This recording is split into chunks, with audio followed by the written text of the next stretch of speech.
Mga idol at kabayan, breaking news! Department of National Defense Secretary Gibo Teodoro sinabi na kapag sinalakay ng China ang BRP Sierra Madre LS-57 sa Ayungin Shoal, lalaban ang Pilipinas. Ito rin ang magiging dahilan upang matrigger ang Mutual Defense Treaty sa pagitan ng Amerika at Pilipinas. If China were to take the Sierra Madre, would that merit America's intervention? If China were to take the Sierra Madre, that is a clear act of war on a Philippine vessel. And you would expect American intervention? We will react. And naturally, we would expect it. Armed Forces of the Philippines Chief of Staff General Browner Jr. may malaking pagkakamali ba nang hindi nito tinanggap ang alok ng Amerika na sasamahan ang mga barko ng Pilipinas sa resupply mission sa West Philippine Sea. Kinumpirma ng China Coast Guard na nakita nilang noong ika-14 ng Setyembre taong kasalukuyan na lumabas ang barko ng Pilipinas sa Sabina Shoal. Kumpirmado, 2 barkong pandigma ng Germany dumating na sa Pilipinas. Ito ang mga balitang ating pag-uusapan dito lang sa Good News Philippines. Department of National Defense Secretary Gibo Teodoro sinagot ang tanong na kapag puwersa ang inagaw ng China ang BRP Sierra Madre LS-57 sa Ayungin Shoal, ito ay isang act of war. Magre-react ang Pilipinas laban sa China at ito ang isa sa mga dahilan upang ma-invoke ang Mutual Defense Treaty sa pagitan ng Pilipinas at Amerika. Papasok ang Amerika upang ipaglaban ang Pilipinas. Ang BRP Sierra Madre LS-57 ay hindi isang luma o kalawanging barko tulad ng nakita ng iba. Ito ay isang aktibong barko, outpost ng mga sundalong Pilipino at tanda na ito ay teritoryo ng Pilipinas sa karagatan ng West Philippine Sea. What's behind this uptick in tension? What changed? I think what changed is the determination of the Philippines to say no. You're standing up to China? Oh, yes. Yes. And they don't like it.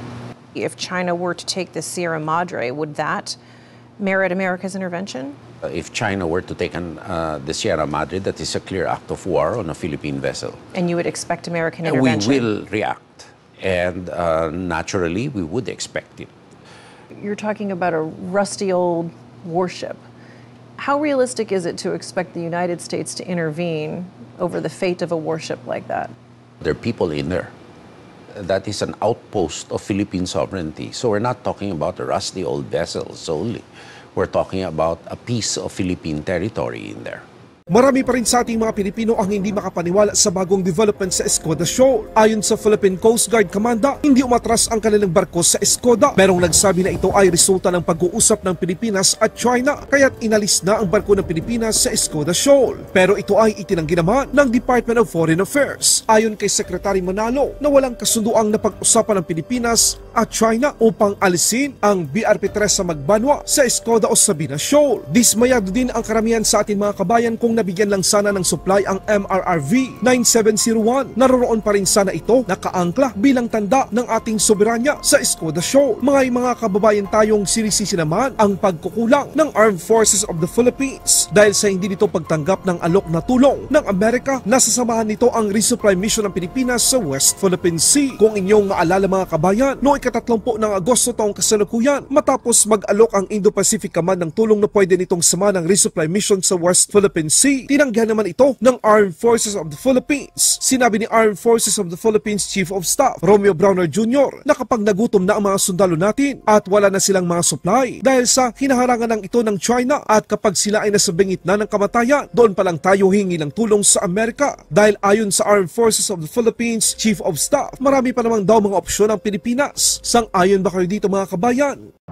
When our troops are already hungry, they don't have any supplies anymore because our resupply missions have been blocked and that they're on the verge of dying, then that's the time we're going to seek the help of the United States. So, but then again, we still have a lot of options. Ganito nga ang sinapit ng crew ng BRP-3 sa Magbanwa. Gutom at uhaw ang sinapit ng mga kababayan nating mga Pilipino sa mismong exclusive economic zone ng Pilipinas dahil sa ginawa ng China. Ang tanong, humingi na ba tayo ng tulong sa Amerika? Aba, wag naman sana mga kabayan. Pero baka sa susunod, kapag nagmatigas tayo sa tulong ng ating mga kaalyado, baka mga sundalo na mismo ng BRP Sierra Madre LS-57 na nagbabantay sa Ayungin Shoal ang aalis dahil sa uhaw at gutom dahil nakita na ng China ang kahinaan na pwede nilang gamitin upang tuluyang makuha ang West Philippine Sea sa atin. Ano ang masasabi niyo mga kabayan?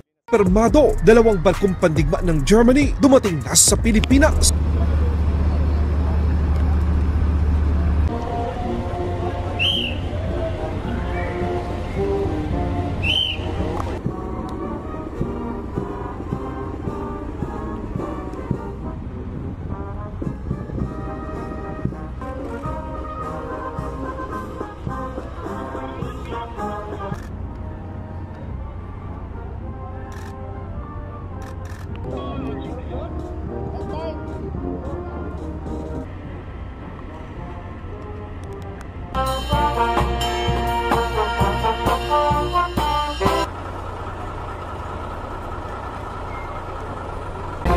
The Philippines. Thank you very much. It's a pleasure to be here and it's a great honor. Yeah, we are very much looking forward to be here and Wo darf ich? Where should I stay? Philippines? Right. Thank you, Sir Mom. Thank you. Thanks so much.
Laban Pinas.